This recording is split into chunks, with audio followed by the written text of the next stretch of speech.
In the face of a novel pandemic and what some are calling a global health emergency, fear and uncertainty have reached unprecedented heights.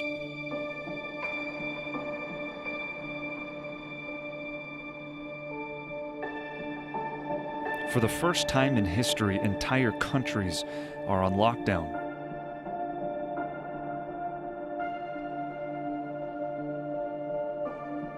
World leaders uniting in their efforts to contain a crisis.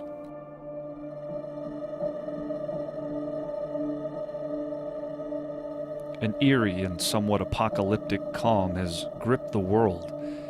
Jarring images of hospitals in chaos, millions of people worldwide forced to shelter in place, and businesses mandated to close have forced many to wonder how they will support themselves and whether the global economy can handle such strain. No doubt there are more questions than answers, but can we make sense of this new reality? Perhaps by asking the right questions, we can do just that.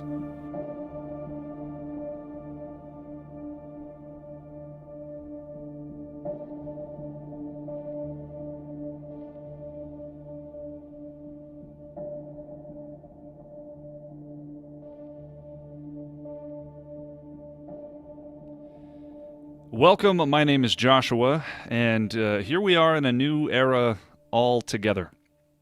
There are thousands of things to talk about, perhaps, but it seems pretty obvious that all of those are eclipsed by this current global crisis, and it is a global crisis. And so, while this is not something I was planning on covering, given the global impact of coronavirus, seems prudent to me to address it to some degree. And we want to make very clear, first of all, that many people have been affected by this. Arguably, the whole globe, at least indirectly, is being affected by the virus, and more particularly the response to the virus, which is what we're going to focus on.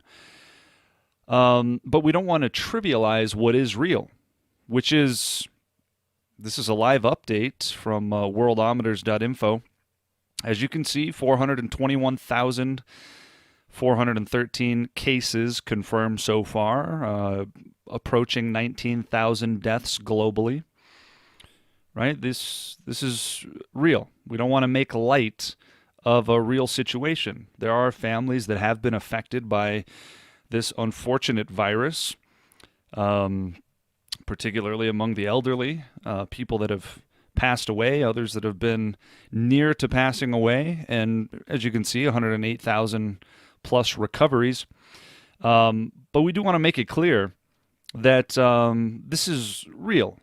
The coronavirus is a real virus, and people are really being affected by it. So, to avoid anybody hearing what's not being said, let it be reinforced here again. The coronavirus is real.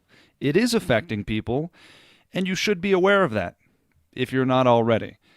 Obviously, there are updates every few minutes as to precautionary measures that can and should be taken. We are living in unprecedented times right now. Italy on lockdown, New York, LA on lockdown, Boris Johnson just announcing the UK is now on lockdown, travel restrictions of the highest that we've ever seen globally. I've talked to people twice my age just to make sure I didn't miss something historically, but nobody can recall anything quite like this ever happening in their lifetime. So, like it or not, we are entering a new era of life, and the way in which we do things will forever be impacted by this season. In one way or another, this is indeed a catalytic time historically. And because it has been declared by President Trump and and others that we are on a war path against the coronavirus. Basically, this is a war on the coronavirus. I thought it was fitting to include that quote from perhaps the most recognized, one of the most recognized wartime generals in world history, General George S. Patton. When in doubt, observe and ask questions. And when certain, observe at length and ask many more questions. Another way of saying, be certain that you're certain. There's no more confusing place than a hastily arrived at certainty. Because once you're certain, you tend to stop asking questions. So be certain that you're certain. Once you're certain, observe at length and ask even more questions. Make sure that this was not a hastily arrived at certainty. And we just want to navigate through this confusing time. Many people have lost their jobs. Millions of people are out of work right now, wondering how they're going to pay their bills, scared of impending doom in terms of sickness. There's a lot of confusion and a lot of fear swelling globally.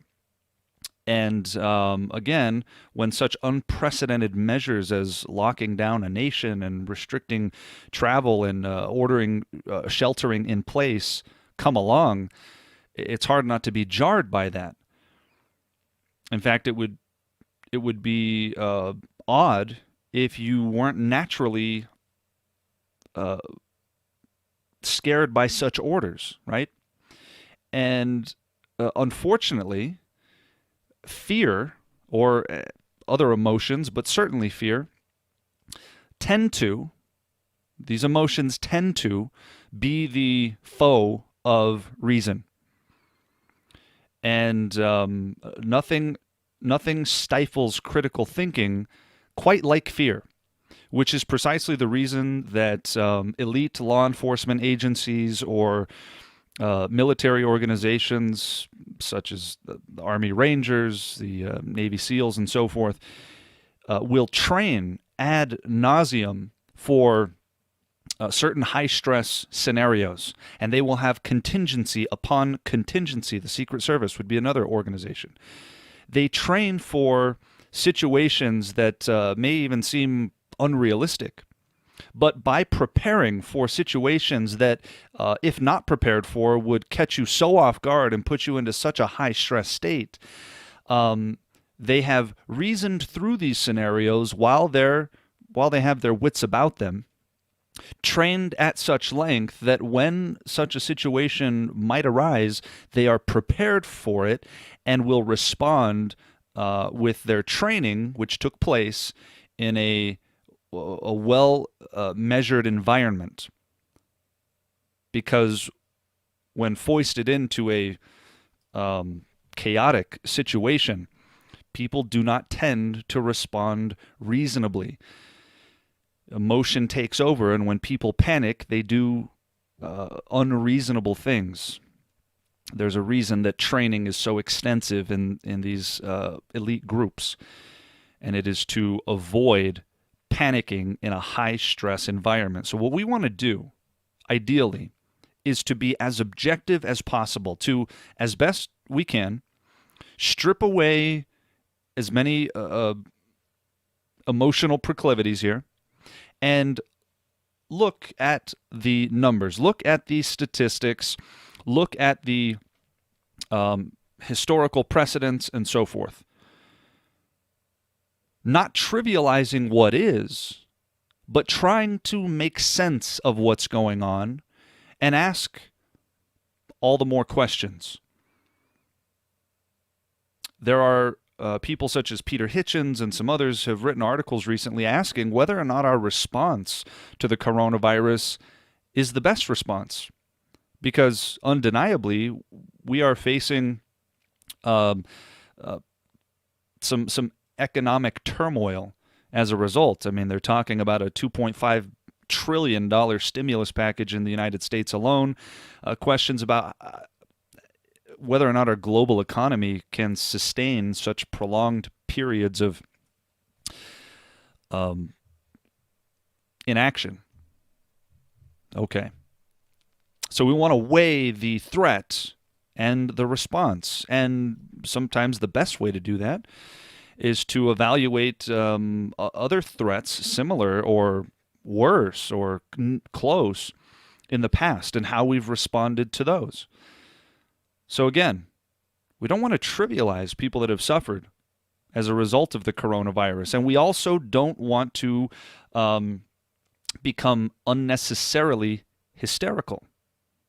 And in order to evaluate this, it's very difficult when every 3 minutes you're hearing a news update. Now listen, habitual and targeted reporting does not alter statistics, but it does alter perception. If you heard an update about how many people died of heart disease every 10 minutes, you'd probably change your diet immediately. It's a jarring statistic. If you had an update every 10 minutes about how many people died of cancer, you'd be a little worried. And so the way in which you report something can alter your perception of it. So we want to look at this as objectively as possible, not denying what is, not jumping into needless and baseless conspiracy theories, but also navigating reasonably through published statistics from the Centers for Disease Control, the World Health Organization, and various experts. We're going to appeal to the source material because a lot of people are worried, and understandably so. The globe is being affected, like it or not. Our response to this coronavirus at this point is a fait accompli. We are living in a new era, whether you like it or not. Fear is on the rise. Worry is on the rise. And you can scarcely blame someone for that, given the near complete. The internet is almost every article, everything, including this, is coronavirus related. The entire globe is preoccupied with this. Okay? So given the global impact of this, I want to just reason through what we know. So we'll start here. Worldwide, 18,810 deaths. And yes, I've just refreshed all of these pages within the last 2 minutes. So this is as of March 24th at 7:10 p.m. my time. This is the current tally, okay? So this is what we're dealing with. The first reported case, I believe when China first reported this to the World Health Organization, was December 31st. And the first death was reported at the end of January. Okay, so this is what we're dealing with globally. Over 400,000 cases, over 18,000 deaths, and perhaps thousands of news reports in the last month, almost exclusively. Nothing else is really being talked about that isn't related somehow to the coronavirus. So there's just no way to get this out of your mind. So the best we can do is try to make sense of it, try to reason through it, because if you don't reason through it, fear will grip you and you'll tend to think emotionally. Don't do that. We want to be reasonable. And if there's a good reason to be afraid of something, well, then evaluate that accordingly. And to some degree that's true, but perspective alters the way you see things. Again, if the perspective is I'm only hearing about how many new cases and how many new deaths there are every 5 minutes, well, that's pretty scary.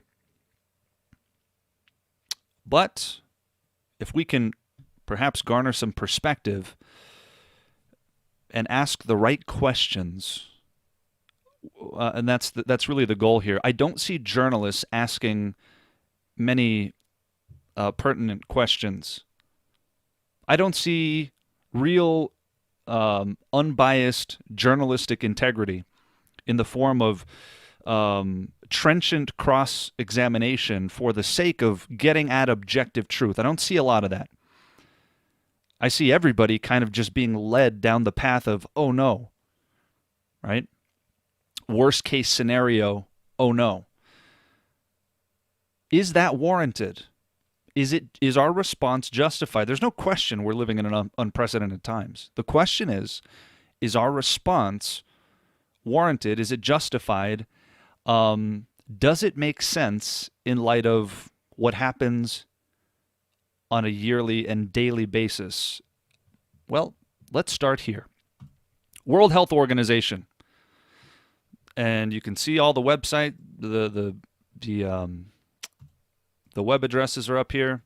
World Health Organization, all right? Up to 650,000 people die of respiratory diseases linked to seasonal flu each year. That's a high number. 650,000 people every year, according to the World Health Organization. That's a massive number, okay? Every year, that's how many people die of respiratory diseases each year.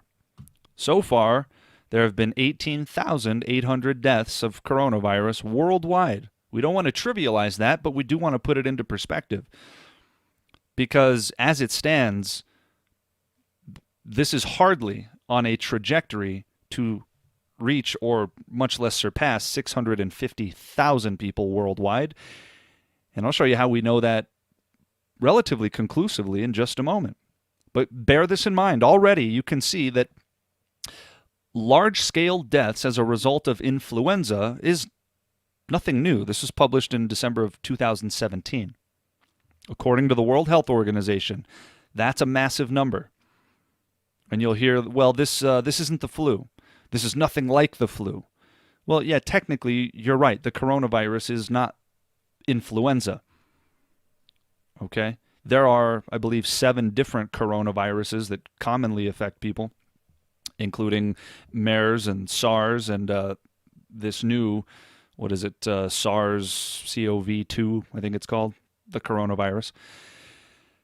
That is not H1N1 or H3N2. That's true, but they share many similar characteristics, many. And that's not according to me. That's according to Dr. Fauci, who is the world's foremost expert on the coronavirus, and we'll be hearing from him shortly. Okay, so you're not going to get my opinions here. I'm just going to take you to the sources and reason with me through these things. 650,000 people die of respiratory diseases related to the seasonal flu each year. Okay. Here's what the flu looks like, the seasonal flu, okay? From 1982 through 2017, these are the peak flu activity months, right here. From October to March, but primarily it's December to March. The overwhelming majority of illnesses, hospitalizations, and deaths from seasonal flu occur in a 4-month period, December through March. The overwhelming majority. It's called the flu season for a reason. You don't see many cases in May and June. You just don't. There's a season, and it happens during the winter months, primarily December through March. This is according to the Centers for Disease Control. Not my opinion. This is their graph, not mine. Okay?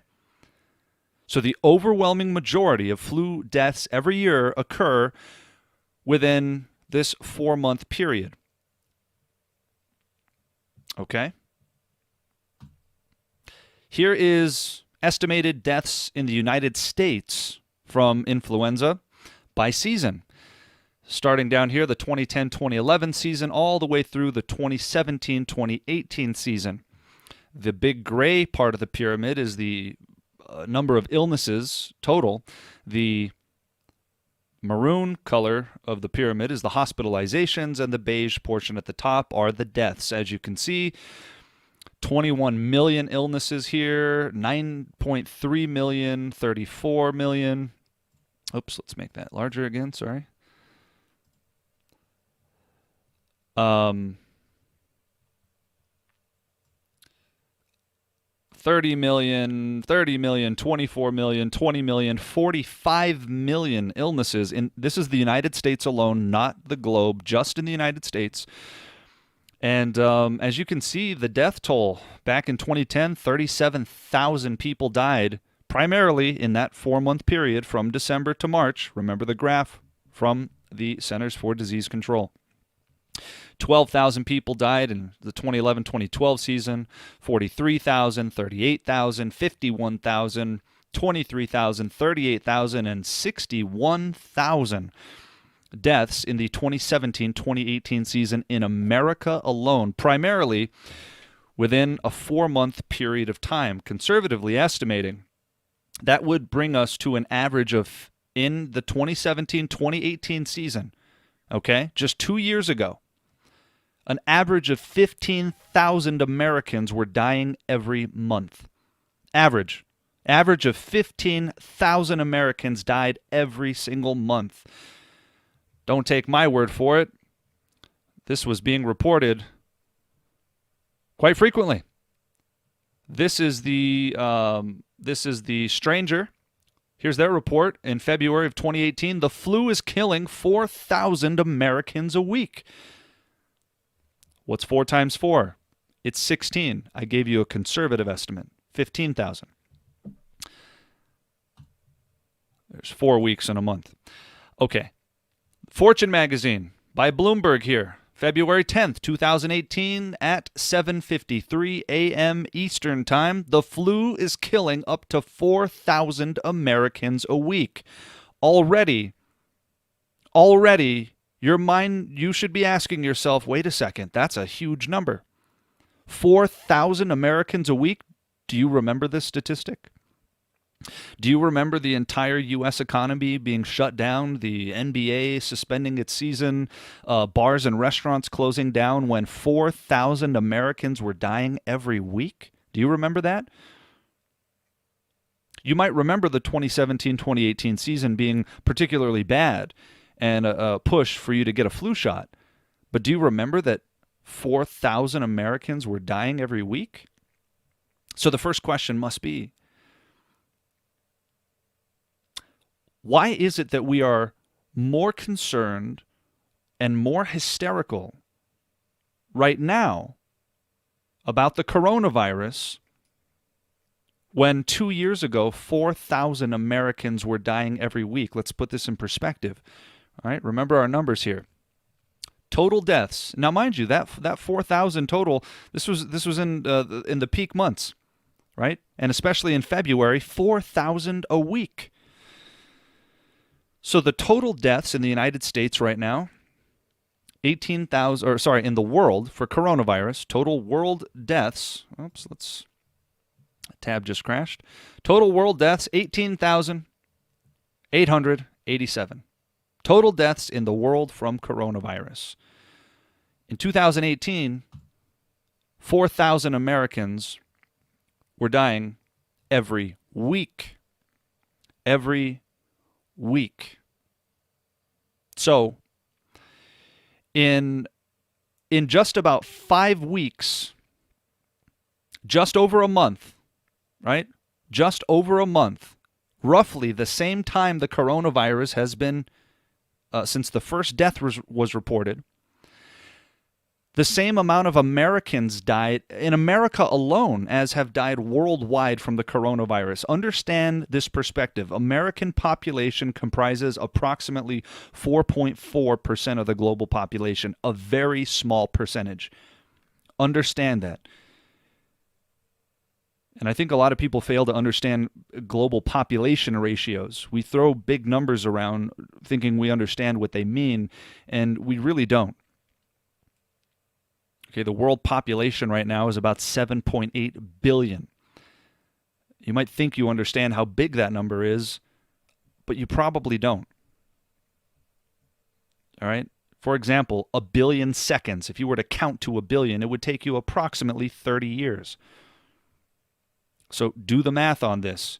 If one person was born every second from the time the Declaration of Independence was signed until now, you'd have roughly the world population. That's how many seconds have transpired from the signing of the Declaration of Independence until now. Approximately 7.8 billion seconds. It's a lot of seconds. That's a lot of people. We don't want to trivialize 18,000 deaths, but we do want to put that in perspective. Because 18 in the scope of 7.8 billion is a relatively small number. How do we know that? Well, because the World Health Organization tells us up to 650,000 people die of the flu each year. And I bet you didn't know that statistic either. Have you ever seen a news report on that? Have you ever been overwhelmed and panic-stricken at the notion that over 500,000 people die from the flu every year?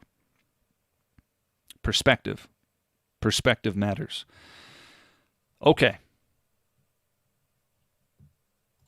4,000 Americans dying from the flu every week. Every week, just 2 years ago. And total American deaths in a month from coronavirus, 775. That's where we're at right now. Total deaths. 775 in a month from this novel virus that has no vaccine versus 2 years ago when a couple of strains of flu were going around for which there was at least one vaccine. And 4,000 Americans every week were dying in a month, not even 1,000 from coronavirus. Does the response seem disproportionately hysterical given these numbers? These aren't my numbers. You need to ask yourself, why are we responding this radically when nobody seemed to bat an eyelash 2 years ago when 4,000 Americans were dying every week? That's a good question. You'll say, no, Josh, you don't understand. This is going to be even worse. It's going to grow. It's going to get worse. As Dr. Fauci says, it's the Wayne Gretzky model. You want to be where the puck is going to be, not where the puck is now. You want to get ahead of it because wherever you think you are, it's worse than that. Okay, we'll get there. 4,000 Americans every week were dying 2 years ago, and nobody seemed to care. Perspective. Observe at length and ask even more questions. Here is a 2017-2018 report from the CDC. Estimated influenza illnesses, medical visits, etc. Here they said in that same high season, 21 million influenza-associated medical visits, 810,000 influenza-related hospitalizations, and 61,000 associated deaths. Okay, this is their report. Now, I want you to notice something right away. The CDC's reports vary, and they change. Okay, here's their report from 2018, September of 2018. Right, the peak of the flu season was in February. That September, several months later, this was their report. The CDC, right down here, early estimates indicate that more than 900,000 people were hospitalized and more than 80,000 people died from the flu last season. So in September, they reported an estimation of more than 80,000 people. But just a little bit later, the figure changed to 61,000. It's a difference of 19,000, which was not lost on the CDC. They addressed this. Can you explain why the estimates on this page are different from previously published and reported estimates for the 2017-2018 season? For example, total flu-related deaths during the 2017-18 season was previously estimated to be 79,000, but the current estimate is 61,000. That's a massive margin of error. So they say the estimates on this page have been updated from an earlier report published in December, which we just read, based on more recently available information. There's a trade-off between timelines and accuracy of the burden estimate. So as you can see, historically speaking, undeniably speaking, from the Centers for Disease Control own website, early estimates are simply not reliable. In this case, to the tune of a difference of 19,000. They overestimated by 19,000. That's a lot. That's a lot of overestimated deaths attributable to the flu. So a couple years later, new data suggests They were off by quite a bit. So they altered the statistic. So early reports aren't necessarily reliable. As they say, based on more recently available information. From 80,000 to 61,000, the CDC's reports can vary. And they looked more ominous initially than they eventually were. But even taking their conservative and more recent and presumably more accurate statistic of 61,000, that's still an average of 15,000 Americans dead every week, and I bet you never heard a news story about it. Or if you did, you forgot it shortly after you heard it. 15,000 a month average. 4,000 a week. The coronavirus isn't even close to being close to that number. So when people say, well, the coronavirus isn't just the flu, you're right. Statistically and provably, as it stands right now, the flu is much worse. Statistically and provably, until or unless something actually changes, not hypothetically changes, not what could be, if, maybe, when. No. What is right now, statistically available, the flu is provably worse. And you'll say, wait a second. Nope, what about that 1% mortality rate? Because we know, we've been hearing it ad nauseum. This coronavirus has a 1% mortality rate compared to the flu's 0.1%. It's 10 times the mortality rate of the flu. We'll get there. Just travel with me. I want to reason through. These aren't my websites. This is the CDC. This is the World Health Organization. Commonly reported statistics on the flu. From 80,000 to 60,000, the stats changed. Okay, this year, this is the weekly U.S. influenza surveillance report from the Centers for Disease Control. Okay, this year, so far, the most commonly reported virus this season is H1N1. Remember that? Remember the swine flu? That's just common now. That's just the most common strain of the flu we're dealing with this year. Here we go. CDC estimates so far this season there have been at least 38 million flu illnesses. This is in the United States alone. Okay, the United States alone. 390,000 hospitalizations and 23,000 deaths from flu. The CDC estimates this year alone, up until, it says right here, March 14th, ending March 14th, that there have been 390,000 hospitalizations in the United States. Now, let's take you back to the coronavirus global statistic. There have been 422,000 global cases confirmed. In the United States alone, we've had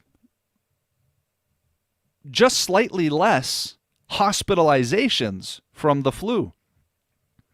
And the total illnesses, at least 38 million flu illnesses in the United States. 23,000 people this year, estimated by the CDC, have died. And again, according to their own graphs here, we know that primarily that number comes from 4 months, from December through March, primarily. That's the peak of the flu season. 23,000 deaths just this year alone. What has the United States seen from the coronavirus? 775. So the seasonal flu primarily kicked up about a month. It's got about a month head start on the coronavirus. As you can see, the coronavirus isn't even close to being close to what the seasonal flu has already done this year, according to the Centers for Disease Control. Not even close to being close. 775 to 23,000, even adjusting for being a month behind. even adjusting for being 2 months behind, this number is not on a trajectory even to 23,000. How do we know that?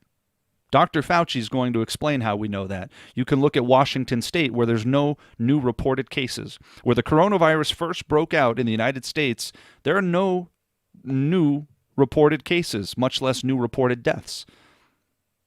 It went up, and then it went down. Let's continue. CDC estimates that influenza has resulted in between 9 million and 45 million illnesses. That's a massive spread. Between 140,000 and 810,000 hospitalizations, between 12,000 and 61,000 deaths annually since 2010. All of this to say, the flu is very unpredictable. So just when you want to say, no, we know what the flu does, that's why the coronavirus is a greater threat. No, you don't know what the flu does. Between 12,000 and 61,000 deaths is a massive spread. That's a massive margin. And as we can see, one year there were 12,000 deaths. The very next year, 43,000 deaths. 30,000 people more died the following year. That's not very predictable, is it? Again, 23,000 to 36,000 to 61, or sorry, is that 38? 38,000 to 61,000. Over 20,000 more deaths from the 16-17 season to the 17-18 season. Hardly what I would call predictable. And so far, statistically, these numbers are vastly more concerning than what we're seeing currently from the coronavirus. Only you're not getting an update every 10 minutes. The numbers don't lie. 9.3 million to 45 million illnesses each year. That's the spread. That's a massive difference. 36 million people. That's the margin of error, 36 million illnesses. Huge margin of error. As you can see, the flu can be unpredictable. Sometimes the predominant flu strain, as this year is H1N1, the vaccine that they release might not be the one that is designed to target the predominant flu strain that year. This happens routinely. They'll say, get a flu shot. Oh, well, and then when they find out what the predominant flu strain is, turns out the vaccine we have isn't the one for that one, and it's treating the lesser flu strain that year. So we don't know. The flu is quite unpredictable and kills up to 650,000 people every year. Okay.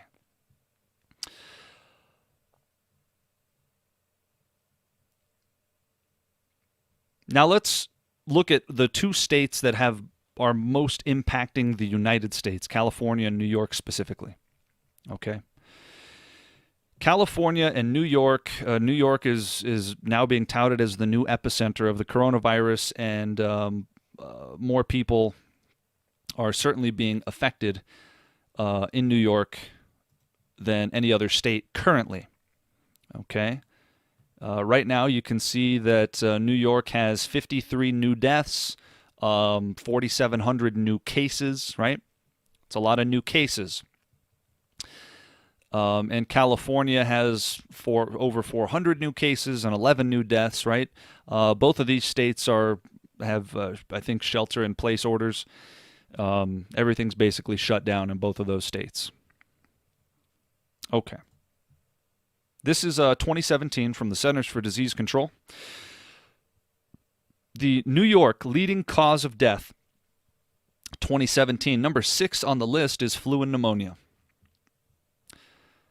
Flu and pneumonia accounted for 4,500 deaths in New York in the year of 2017. 4,500 people died of the flu. And again, that's primarily within those 4 months, December to March, which means an average of about 1,000 New Yorkers every month were dying of the flu in 2017.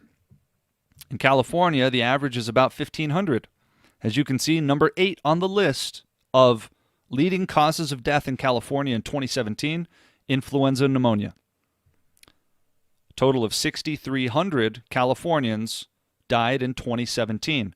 Again, primarily within those 4 months, the overwhelming majority from December to March. It's and rounding down, it's about 1,500 Californians every month. And this last month from coronavirus, New York has seen a total of 210. That's 1/5 of their average flu death rate in 2017. 1/5. In California, they've seen 51. 51 total deaths in California, and the entire state is shut down. When in 2017, they were seeing an average of 1,500 deaths from the flu, business as usual. Does it seem like perhaps the response is disproportionately hysterical? I'm asking a question here. And you'll say, no, but it's going to get worse. Look at Italy. Let's look at Italy together. There's just no denying Italy is going through a really hard time right now, and we don't want to trivialize that. 69,000 cases of coronavirus. Nearly 7,000 people have died in Italy. All right, 6,800 Italians. Indeed, this is quite tragic. So here's Italy. Well, I'm going to take you to the International Journal of Infectious Diseases, Volume 88, November 2019, pages 127 to 134. An investigation from the 2013-14 flu season through the 2016-17 flu season, investigating the impact of influenza on excess mortality in all ages in Italy during recent seasons. Why did they conduct this study? Okay.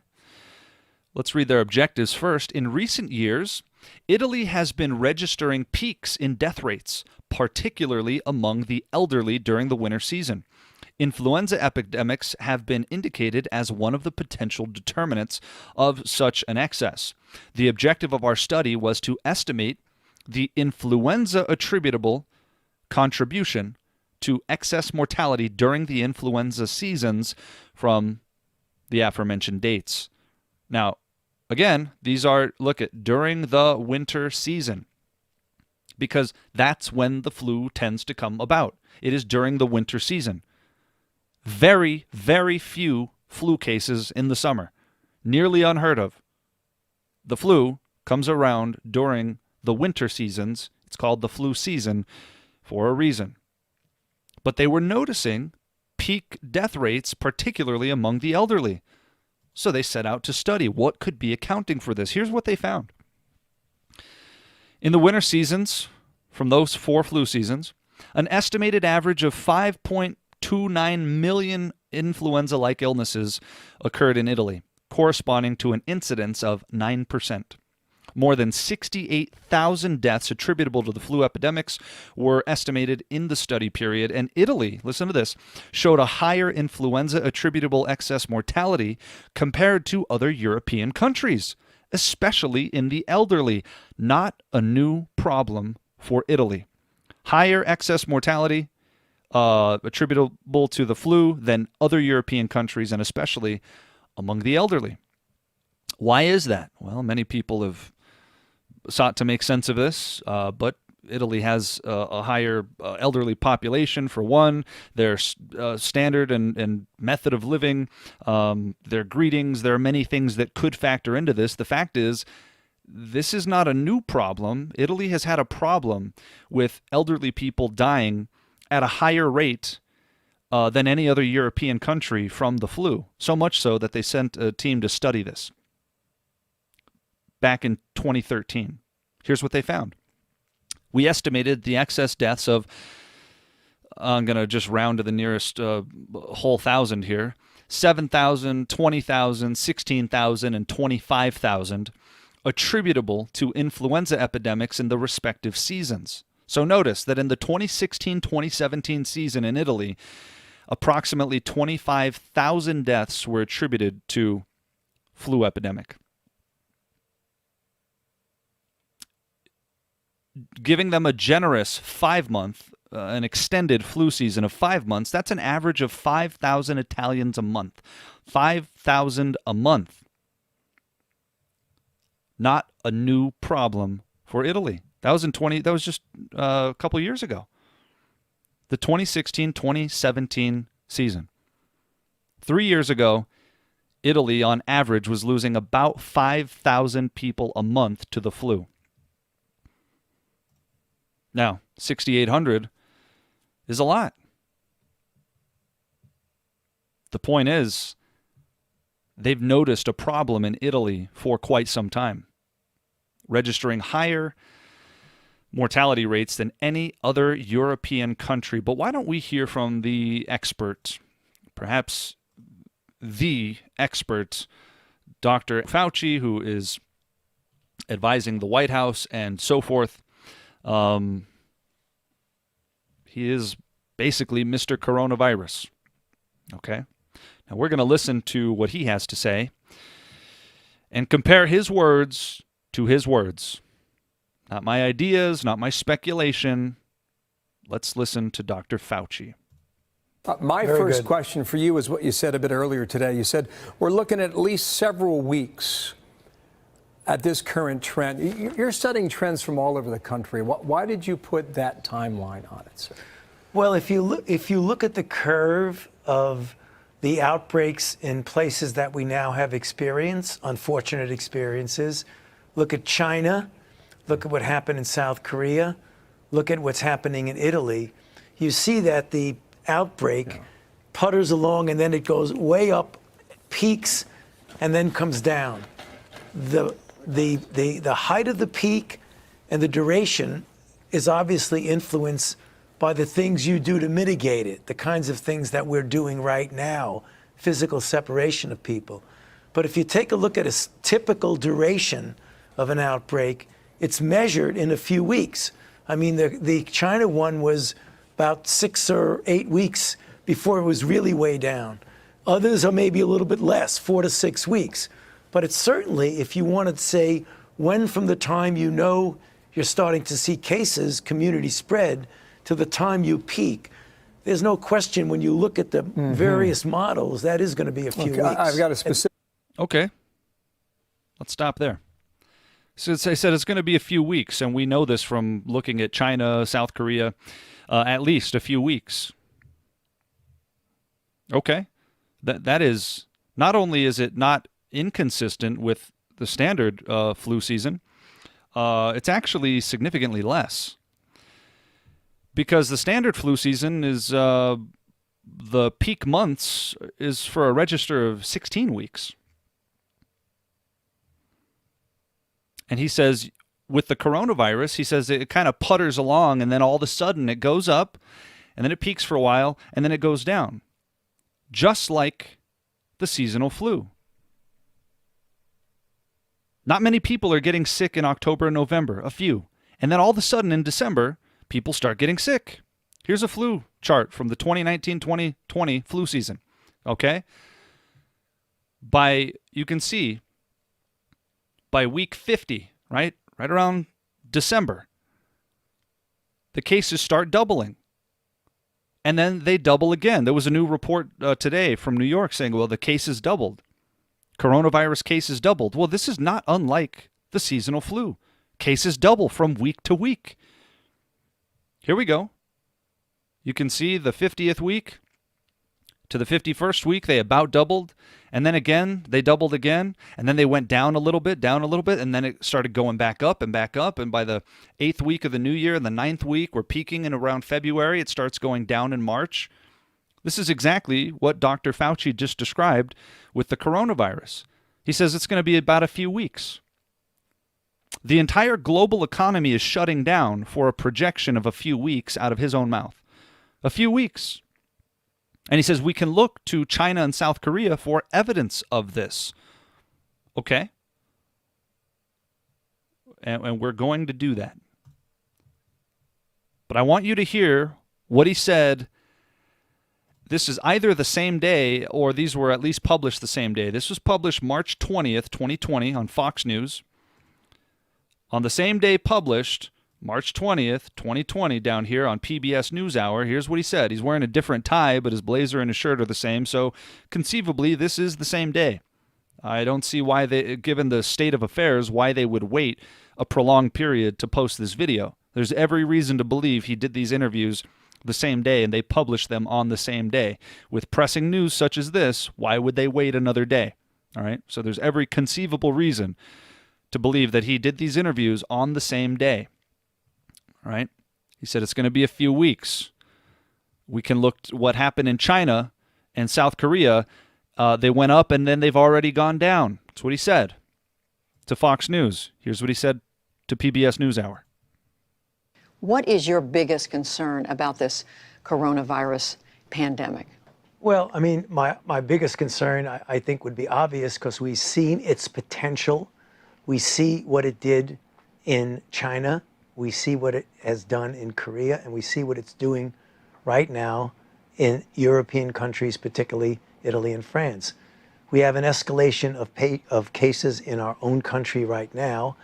And my concern is, and I hope it goes from a concern to a realization that we're doing what we should be doing. Okay. He's concerned about the potential of this virus because of what we've seen. And he cites China and South Korea again, and then some European countries. He said, we've seen what it's done in China and South Korea. Now, again, just to note, you can see he's got the gray blazer and the blue shirt, and that's a dark blue tie. Here, he's got the gray blazer and the blue shirt and a spotted tie. So, but these were published on the same day. Looks like he changed his tie. No reason to believe that these interviews were not conducted on the same day. So he says he's concerned about this because of the potential. And he references, look what it did to China, look what it did to South Korea. In this interview with Fox News, he says, well, we can already see that it's only going to last a few weeks because that's what happened in China and that's what happened in South Korea. Wait a second. You can't have it both ways. But if we need some further illumination on this point,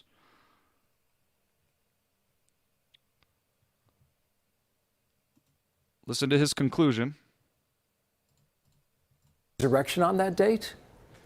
You know, I can't predict what the situation would be. I think we need to be prepared to modify behavior even when it involves things that are very close to our heart. Okay, so if that's the case then, how do we know when we're turning the corner, Doctor? Well, you know, when you start to see things turn around, I mean, you mentioned the Korea curve. I mean, the China curve has already gone up and down. There are fewer cases per day in China than most places that we're dealing with. In Korea, it went up and just started to turn down and flatten out. Once you see that you're going the other direction, then you know you're turning the corner. Once you see you're going the other direction, then you know you're turning the corner. I sure hope so. A profound statement from Dr. Fauci. This is absurd. Quite frankly, what he's saying is absurd. On the one hand, at Fox News, he says, we've already seen China went up and then it went down. We've already seen them turning the corner in just a few weeks. They're reporting fewer cases than anybody else. Over here at PBS NewsHour, he says he's concerned because of what we've seen happen in China. Well, according to him, China is supposed to be a source of hope, and North Korea a source of hope. We've already seen them on the downturn within just a few weeks. Now let's look at what's happened in China. Okay, 3,200 deaths, 81,000 total cases, nothing to balk at. Yes, this is still a concern. But as he said, let's look at the graphs. Now, some people have said, well, we don't know if we can trust these numbers because the Chinese aren't in the habit of truth-telling. Yeah, perhaps, but the same expert and advisor to the White House seems to think these numbers are reliable. So if we're going to believe him about anything else, we also have to believe him about this. He thinks these statistics coming out of China are reliable. So we'll just use his words and his standards. Follow me here. What we see in China was a rise, and it went down, and then it spiked all of a sudden on February 12th, and then it started dropping again and dropping. And as he says, fewer reported cases in China than anywhere else, right? People have still died in China, but at a much lower rate. Only 7 yesterday. Versus, you can see the trend. Now again, look at this graph. it is not dissimilar to the standard flu season graph. In fact, it's a much shorter period of time. This is from the end of January to the end of March. That's 8 weeks compared to the flu season standard 16 weeks. So according to this graph, that's about half the time of the standard flu season, with a total death rate in China, or total death toll of 3,200. Primarily coming out of Wuhan, China, which has a population of 11 million. What about South Korea? 120 deaths total. Now remember, he said to the PBS NewsHour woman, he's concerned about the potential of this virus because of what it did in South Korea. Its potential. We see what it did in China. We see what it has done in Korea, and we see... Hold on. We see what it has done in Korea. That's what he said. We see what it's done in Korea. This is why he's concerned. Well, we don't want to make light of what's happened in Korea, but so far 120 people have died in Korea. Here are their daily cases. End of February, they start going up, right? March 3rd, they're still going up, drop down a little bit, and then they dissipate quite radically, and they're going down and down and down. So this is what it's done in Korea. Some people have been sick to the tune of 9,000, and 120 people total have died. And I want you to compare that Korean statistic in a month to America's 4,000 a week flu deaths 2 years ago. So how is it that Dr. Fauci is concerned about the same thing he's using as a sign of hope, saying it's only going to last a few weeks? We know that because of what happened in China and Korea, the Korean curve, the China curve. It goes up and then it goes down. A few more weeks and it's going to go down. Yet he tells PBS NewsHour he's concerned because of what it's done in China and what it's done in Korea. Well, what it's done in China and what it's done in Korea, according to the same man, is it's coming to a halt. There are fewer reported cases in China and Korea. That's what it's doing. And in a short amount of time, in about half the time a standard flu season runs. Already, what he's saying, it does not comport. He's speaking out of both sides of his mouth. This is the foremost expert on the coronavirus in the world, advising the White House, saying that the same thing we can look to as a source of hope is his concern.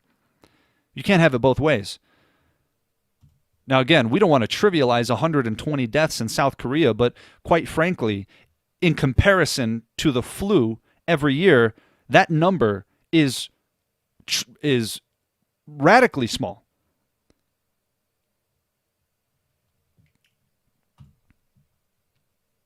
We can look at the new deaths in the United States, new deaths reported in 5 states. 45 states report no new deaths at all. Now, he mentioned Washington to one of those ones. We can look at what happened in Washington. Well, let's look at Washington. Here's Washington, where it all started. A total of 110 people died in Washington. They have no new reported cases, much less new deaths. As of right now, Washington is capped at 110 people died of coronavirus. No more new cases, no more new deaths. If you don't trust the China statistic, certainly you must trust the Washington statistic. The CDC must be verifying the statistic, right? And Fauci cites it. So what's going on in Washington? Well, the place where it all started, it's all stopped. No new cases, no new deaths. All in a matter of a few weeks. So why is America shutting down? That's a good question. That's a really good question to which I wish I had a good answer. Washington, not unlike California and New York in 2017, sees the flu/pneumonia as the number 9 cause of death. Total deaths in Washington in 2017 was 1,000. 1,000 people died primarily in that 4-month period. 1,000 people died during the flu season in Washington. Of coronavirus, 110, and it appears that no more are dying. And since fewer cases are being reported, if there are any lingering cases and subsequent deaths, it will be a small number added on to that. So as of right now, 10 times as many people died of the flu. But you say, wait a second, the flu has a mortality rate 10 times lower than the coronavirus. It's a 10 times higher mortality rate. We're getting there. Just bear with me. Here's what else he says. Now, I want you to listen to the question from the 60 Minutes interviewer. The question begins with, what does your belly tell you? What's your belly tell you about where we will be in about a year? Please listen to that again. This is the lack of integrity in journalism. What's your belly tell you? Not what does reason tell you? Not what does a well-measured projection with adequate precedent tell you? And here's why. What does your belly tell you? That's the question to Dr. Fauci. What's your belly tell you about where we will be in about a year? I don't think we've seen the worst yet. I think we'll still continue to see more infection. I don't think. This is not a certainty. I don't think we've seen the worst yet. I hope by next year at this time, we will have gone through a cycle and we don't have a second season of it. And if I don't think, and I hope. So far, Dr. Fauci is offering his thoughts and his hopes. And this appears to be, well, no, he's just wearing the same outfit. If we do, hopefully we have a vaccine that might be able to help with public health measures to mitigate the impact. Could we be helped by the fact that this virus tends to like cold and dry, and it doesn't like warm and moist? We could. Respiratory viruses in general, the concept of a respiratory-borne... We could, he says. There's no certainty here. Yeah, we could. Yeah, we could be helped by that fact. He doesn't deny. Listen. Illness like influenza or other cold viruses, even coronaviruses, tend to diminish as you get into the warmer weather for a number of reasons. People tend to stay outside more as opposed to closed spaces. The virus itself doesn't like warm, moist as much as it likes cold, dry. So that it is conceivable on principle alone that that could happen. But there's no guarantee that this particular coronavirus is going to diminish when the weather gets warmer. But I hope it does, but we can't guarantee it. He hopes it does, but you can't guarantee it. Well, by that measure, you can't guarantee that it won't. He says, well, we can't guarantee that it's going to go out with the summer. Well, then you couldn't possibly guarantee that it's going to persist at a constant rate, which seems to be the fill-in-the-blank fear that is permeating the global atmosphere. They seem to be allowing people to kind of fill in the blank as we go. They show you how many new cases there are every 10 minutes. And they say, well, it could be horrible. It could be really bad. Who knows how long it's going to go? Well, if you don't know how long it's going to go, how can you say that it's not going to end in the summer? He says, well, yeah, it could. I hope it does, but we don't know for sure. Well, then, by definition, you don't know for sure that it's going to persist. So you're going to shut down the global economy on the basis of your belly? What does your belly tell you? That's what 60 Minutes asked this man. What his belly told him. Now, he says, yeah, it's true. Cold, even other coronaviruses tend to not thrive in the summer. Well, what do you know? That's not unsurprising given everything we know about these other illnesses. Yes, they come around during the winter months and then they taper off when it starts getting warmer.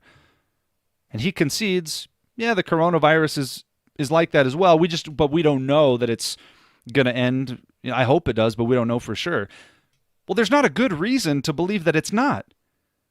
If other coronaviruses show a history of not thriving in warm months and coming about during the standard flu season, when influenza is also thriving, then there's every reason based on precedent to believe that this coronavirus will respond similarly to others. He says, yeah, but we don't know for sure. Well, then you don't know for sure that it's going to continue. So we're going to start shutting down the entire economy because your belly tells you maybe, maybe not, I hope, I think.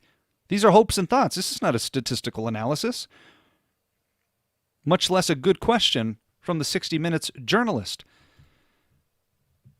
So here's all the estimates you could see on CDC, 23,000, 51,000, right?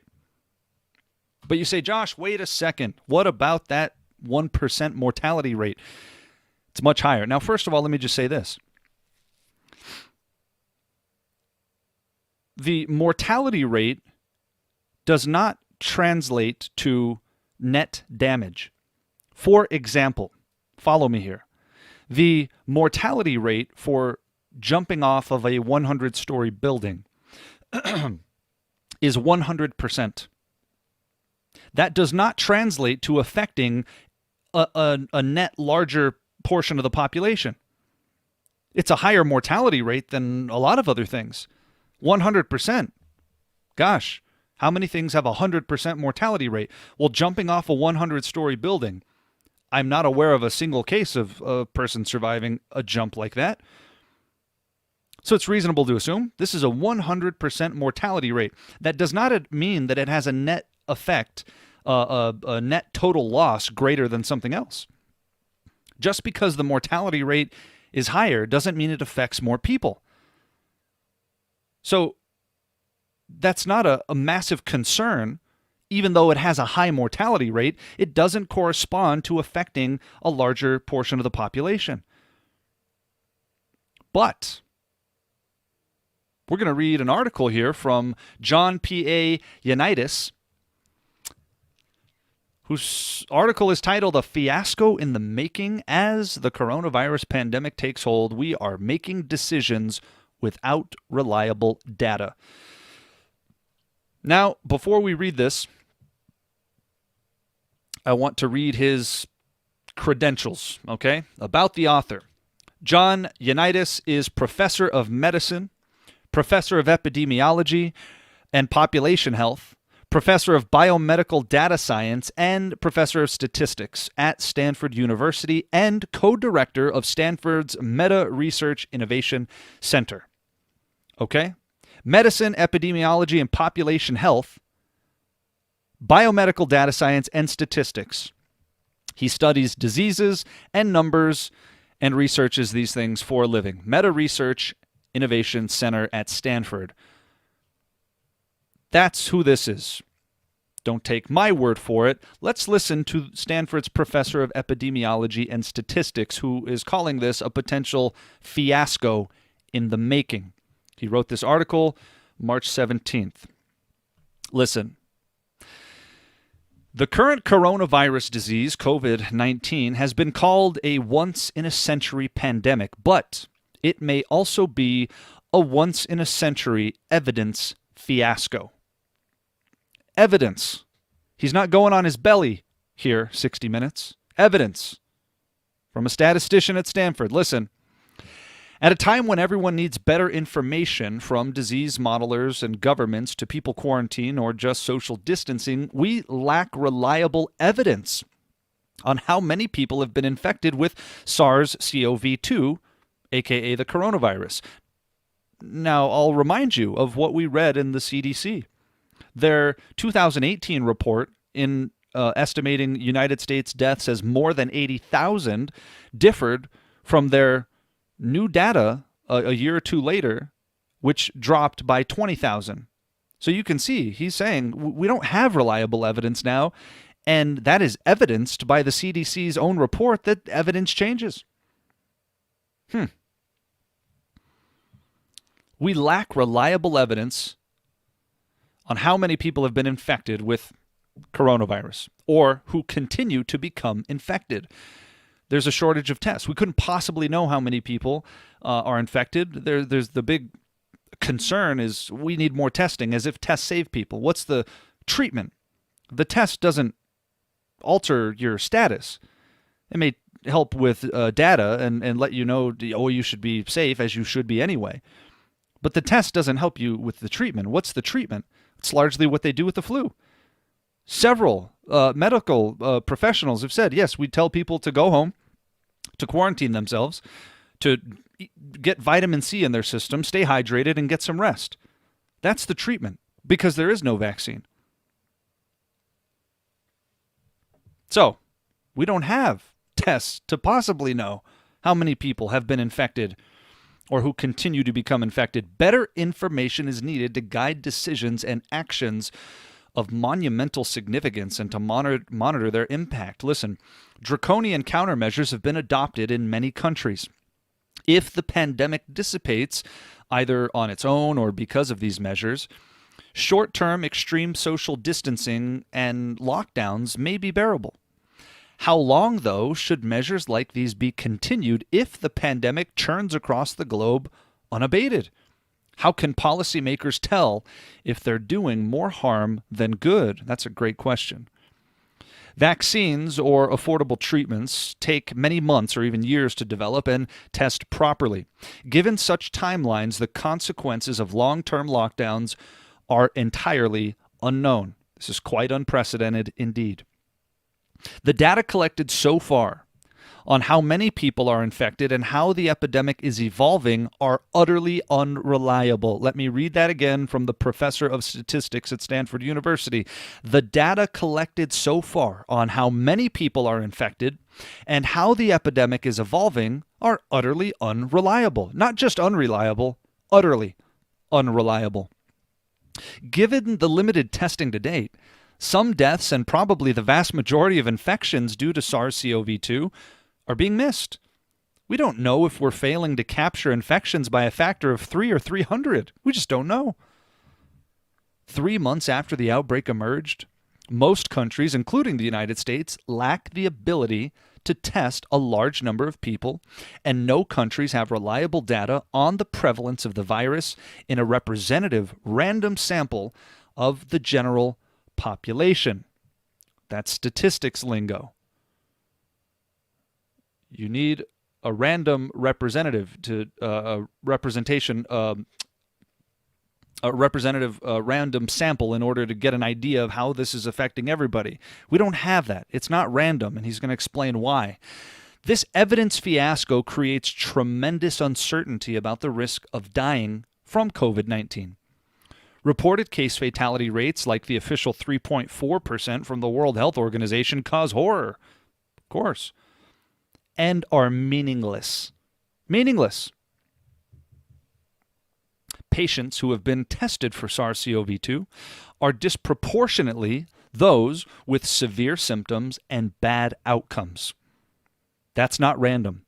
The people, remind you, what's been said from the government, due to a shortage of tests, they've said, unless you have severe symptoms, don't get the test. Save it for those who have severe symptoms. So we're not just testing everybody. We're testing disproportionately those with bad symptoms and those who have bad outcomes. So the graph is skewed, radically skewed. It's not random. And you're not testing everybody. We don't have the test to test everyone. That's why they're saying don't get tested unless you have a severe suspicion that you actually have contracted this. Save the test for those who definitely have it. And mind you, they've also told us a lot of people don't even know they have it. Coronavirus is so bad, you might not even know you have it. I'll tell you what, every time I had the flu, I knew for a fact I had it. I was never in doubt that I was severely ill. Disproportionately those with severe symptoms and bad outcomes. As most health systems have limited testing capacity, selection bias may even worsen in the near future. We already have a shortage of tests. They're already dissuading you unless you have severe symptoms.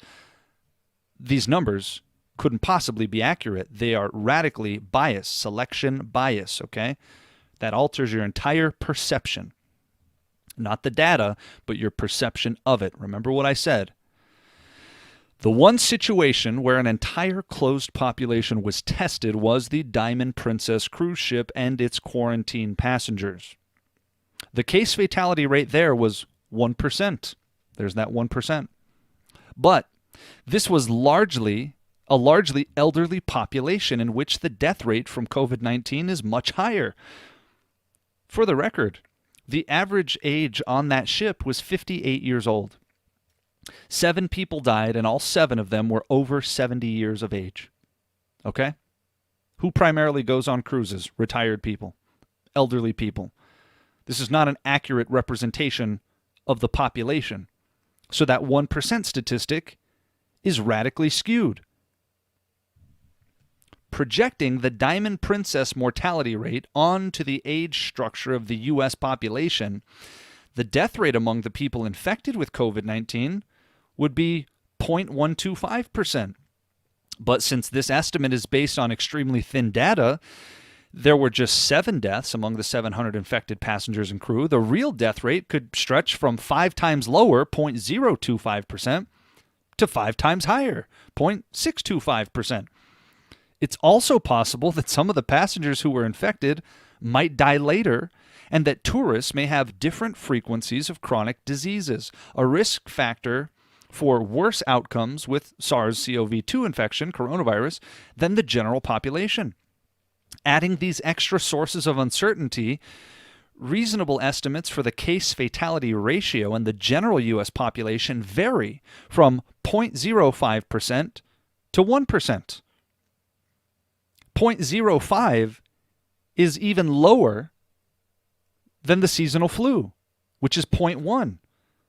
That's half as much, potentially. Potentially, it's only half the mortality rate of the seasonal flu. This, according to a professor of epidemiology and statistics at Stanford. That huge range markedly affects how severe the pandemic is and what should be done. A population-wide case fatality rate of 0.05% is lower than seasonal influenza. If that is the true rate, locking down the world with potentially tremendous social and financial consequences may be totally irrational. You think? It's like an elephant being attacked by a house cat. Frustrated and trying to avoid the cat, the elephant accidentally jumps off a cliff and dies. Totally irrational. Could the COVID-19 case fatality rate be that low? No, say some, pointing to the high rate in elderly people. However, even some so-called mild or common cold type coronaviruses that have been known for decades can have case fatality rates as high as 8% when they infect elderly people in nursing homes. In fact, such mild coronaviruses infect tens of millions of people every year and account for 3 to 11% of those hospitalized in the U.S.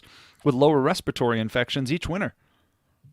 These mild coronaviruses may be implicated in several thousands of deaths every year worldwide, though the vast majority of them are not documented with precise testing. Instead, they are lost in the noise among 60 million deaths from various causes every year. Although successful surveillance systems have long existed for influenza, the disease is confirmed by a laboratory in a tiny minority of cases. In the United States, for example, so far this season, 1,073,976 specimens have been tested and 222,552, a total of 20.7%, have tested positive for influenza. In the same period, the estimated number of influenza-like illnesses is between 36 million and 51 million, with an estimated 22,000 to 55,000 flu deaths. Remember, we read from the CDC website, they've estimated 23,000, which is very near the low end of that estimation right there. They've estimated 23,000 deaths this year, just like he said. Note the uncertainty about the influenza-like illness deaths. A 2.5-fold range corresponding to tens of thousands of deaths every year. Some of these deaths are due to influenza and some to other viruses like common cold coronaviruses. Remember, the CDC pyramid we saw, it said from a range of 12,000 to 61,000 deaths a year. A massive range. Even more than 2.5. But here, this year, it's a 2.5-fold range. In an autopsy series that tested for respiratory viruses in specimens from 57 elderly persons who died during the 2016-2017 influenza season, influenza viruses were detected in 18% of the specimens, while any kind of respiratory virus was found in 47%. In some people who die from viral respiratory pathogens, more than one virus is found upon autopsy, and bacteria are often superimposed. A positive test for coronavirus does not mean necessarily that this virus is always primarily responsible for the patient's demise. They could test positive for coronavirus, but it could have been H1N1 that killed them. They could have both. If we assume that a case fatality rate among individuals affected by coronavirus is 0.3% in the general population, a mid-range guess from my Diamond Princess analysis, and that 1% of the U.S. population gets infected, about 3.3 million people, this would translate to about 10,000 deaths. This sounds like a huge number, but it's buried within the noise of the estimate of deaths from influenza-like illness. If we had not known about a new virus out there and had not checked individuals with PCR tests, the number of total deaths to influenza-like illness would not seem unusual this year. At most, we might have casually noted that flu this season seems a bit worse than average. The media coverage would have been less than for an NBA game between the two most indifferent teams. That's about what happened in the 2017-2018 flu season. Remember, the year before, the total deaths in the U.S. was about 38,000. Jumped to 61,000 the next year. And yet, despite that massive jump, 4,000 people a week dying in America alone, what happened? Nobody remembers that statistic. Life went on. Seems like his analogy of the coverage of an NBA game between the two most indifferent teams is pretty apt. What if we had been doing specific targeted testing during that time and found out that there was some novel virus to account for those 30,000 deaths? That 30,000 death increase. 22,000, I guess it was. In any event, a massive amount of more deaths. Would we have shut down the United States then? That's his question. Some worry that the 68 deaths from coronavirus in the U.S. as of March 16th will increase exponentially to 680, 6,800, 68,000, and 680,000, etc., along with similar catastrophic patterns around the globe. Is that a realistic scenario or bad science fiction? How can we tell at what point such a curve might stop? Well, according to Dr. Fauci, we can look to China and South Korea and know conclusively that those curves stop. How about we look to Washington State, where after 110 total deaths, there's no new reported cases or deaths?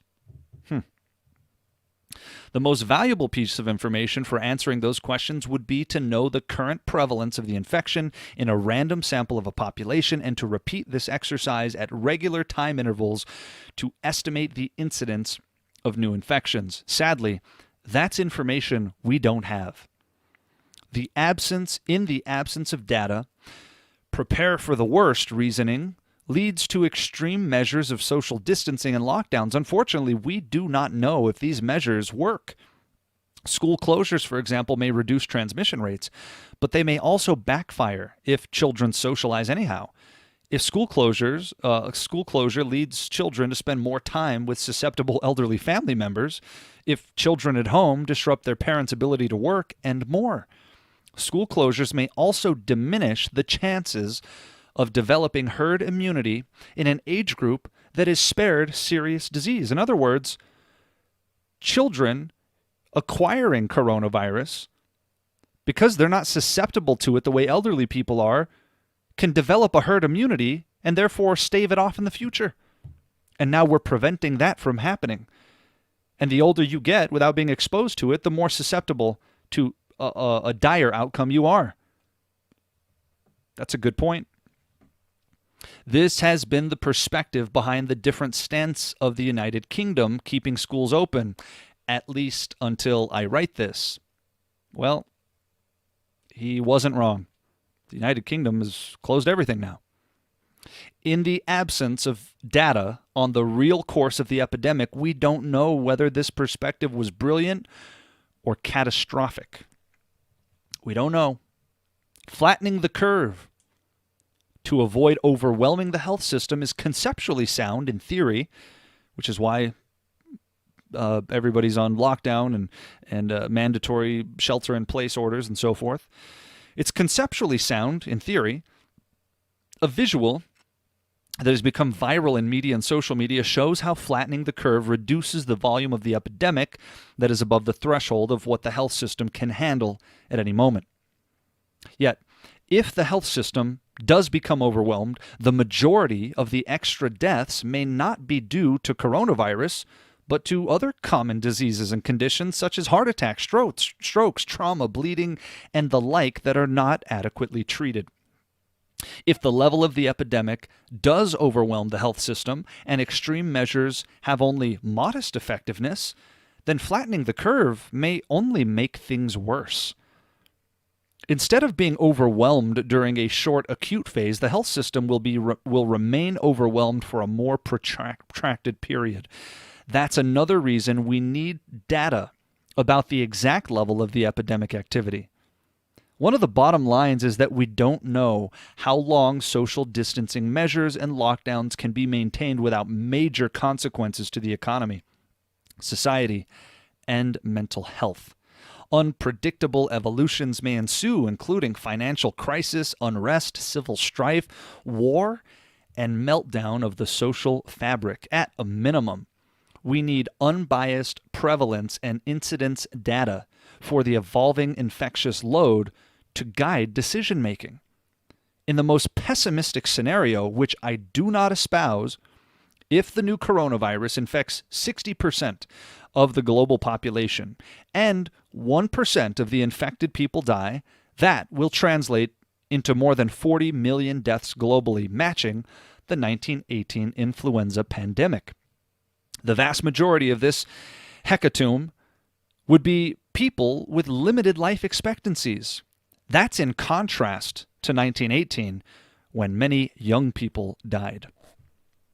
One can only hope that, much like in 1918, life will continue. Conversely, with lockdowns of months, if not years, life largely stops. Short-term and long-term consequences are entirely unknown. And billions, not just millions, but billions of lives may be eventually at stake. If we decide to jump off a cliff, we need some data to inform us about the rationale of such an action and the chances of landing somewhere safe. Boy,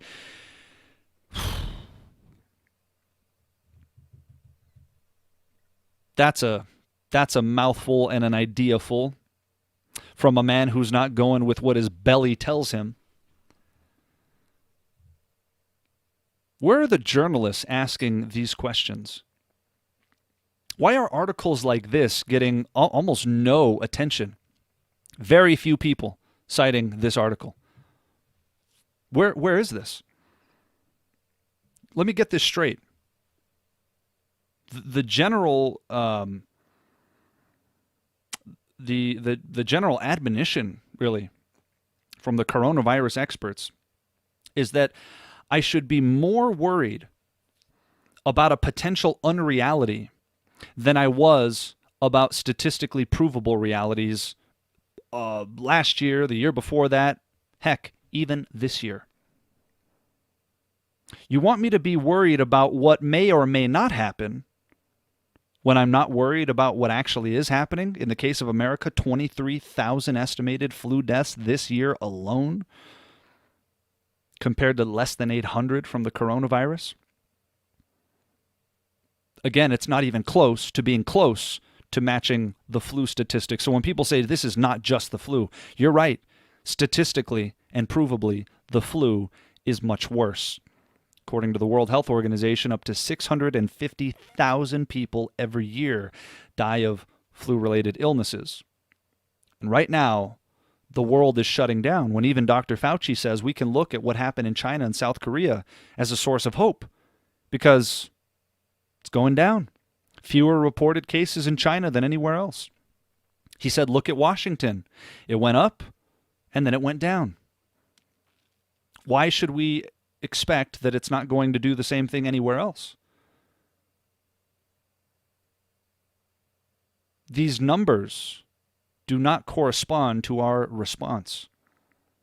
If we didn't shut the United States down when 4,000 Americans were dying every week, How are we shutting the United States down when less than 800 have died in a month?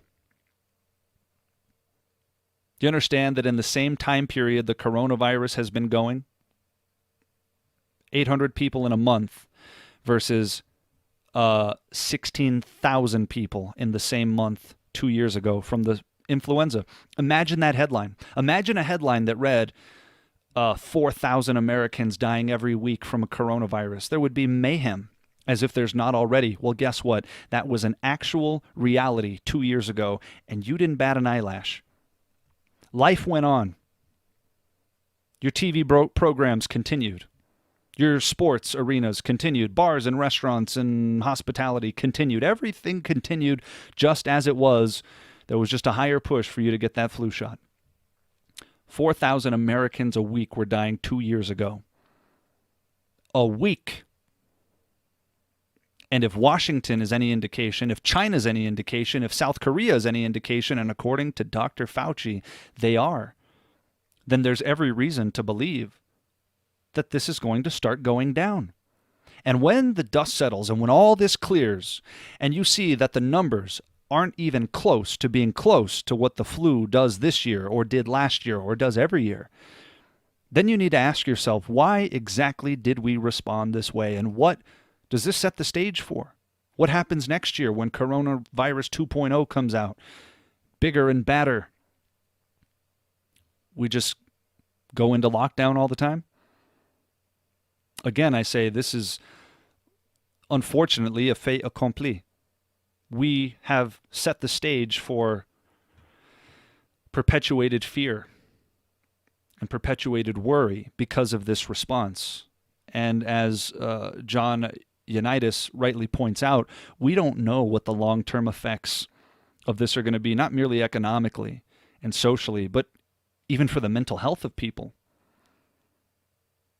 This completely changes the world climate as we know it. And I predict you're going to see the dust settle, and you're going to realize these numbers didn't even come close to seasonal flu numbers because they haven't, and they've had the same time effectively without a vaccine to stop it, by the way. And potentially, if the CDC estimates from 2018 are any indication, they could even be overestimating what we're seeing right now. They've done it before. Remember, they had to alter their statistics by 20,000. They had to drop it 20,000 because they overestimated. Given what has happened in the past, numbers that are provably, statistically, until or unless anything changes, provably worse. And we never responded like this. Why is it that we're responding like this now? Because Dr. Fauci says, look to China. It's already gone downhill. It's only going to last a few weeks. Are you telling me in 3 weeks' time the coronavirus is going to catch up to the global flu rate? There's a total right now. We'll look at this again. Total world deaths, less than 19,000. Are you telling me that in the next few weeks, this number is going to surpass 650,000? Because that's what seasonal flu takes out every year, according to the World Health Organization. As you can see, this is not even on a trajectory to meet that. And an epidemiologist and professor of statistics at Stanford is raising questions that other journalists don't seem inclined to. And for whatever reason, this perspective is not getting the attention that it should. So we don't want to trivialize what is real, and that is people are being affected by the coronavirus. It is real. Many people have died, nearly 19,000 worldwide. But that worldwide number is still less than the CDC's estimates for what's happened in the U.S. alone in the same flu season. And we comprise 4.5% of the world population. So 4.5% of the world's population has already seen more deaths than the entire world has seen from the coronavirus, from the seasonal flu. So when people say this isn't just the flu. I agree. Statistically, the flu is worse. When in doubt, observe and ask questions. When certain, observe at length and ask all the more questions.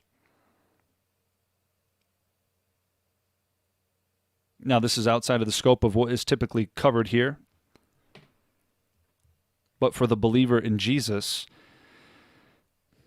this is no cause to worry. Nothing is. That doesn't mean you relish hardship or you relish tribulation. But don't be anxious for it. Jesus said, in the world you will have tribulation. That is promised. It's a promise from Jesus himself. But he said, be of good cheer, I have overcome the world. Prior to that, he says that peace is found in him. So when there is turmoil from without, peace can be found within, assuming Christ is what occupies your within. Will pestilences come in the last days? Yes, the Bible says so.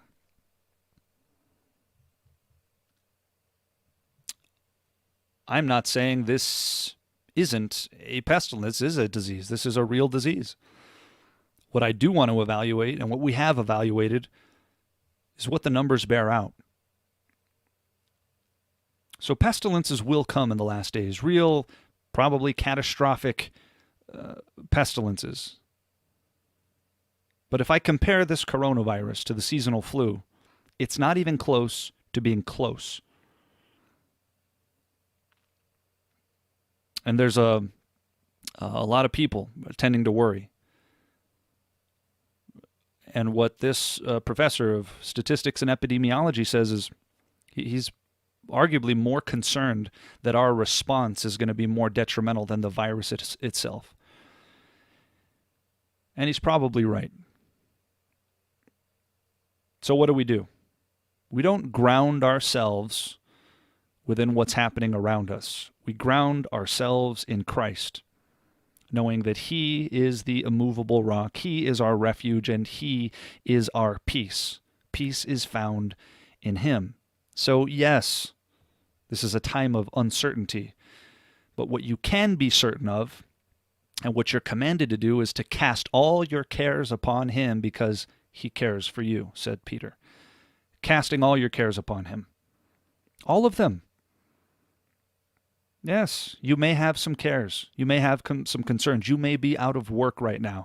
This is unfortunately devastating many people in many different ways, some directly, some indirectly. Some people have lost family members as a result of this. It's tragic. The point is, we need to have the right perspective in order to navigate this new reality that we are unfortunately living in. And our baseline, always our frame of reference, should be Jesus. Not the world, not anything else.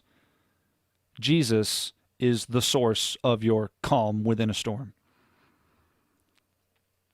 So, but we don't want to be ill-informed about things either. You want to pray for wisdom, James says. If any of you lacks wisdom, let him pray to God, who gives to all liberally and without reproach, and do it in faith. Pray for wisdom, because in upcoming months and years, it's going to be necessary. You need to pray for wisdom. And if your faith is weakened, pray that great prayer, Lord, help my unbelief. Because ultimately, you should be firmly rooted in the fact that you are admonished as pilgrims and sojourners in this earth. This world is not your home. Jesus made it clear, my kingdom is not of this world. It's not of this world. And the saints of Jesus look to him and to his kingdom. Thy kingdom come, thy will be done. This is not his kingdom. We are pilgrims in this earth. So, this momentary light affliction, is not worthy to be compared with the glory that awaits us. So put it in its proper perspective as well. No matter how bad it gets, no matter how turbulent, no matter how great the tribulation, Jesus remains the rock and the refuge, the source of peace, the source of hope, the great Amen. Faithful and true is his name. So, until next time, God bless and Godspeed.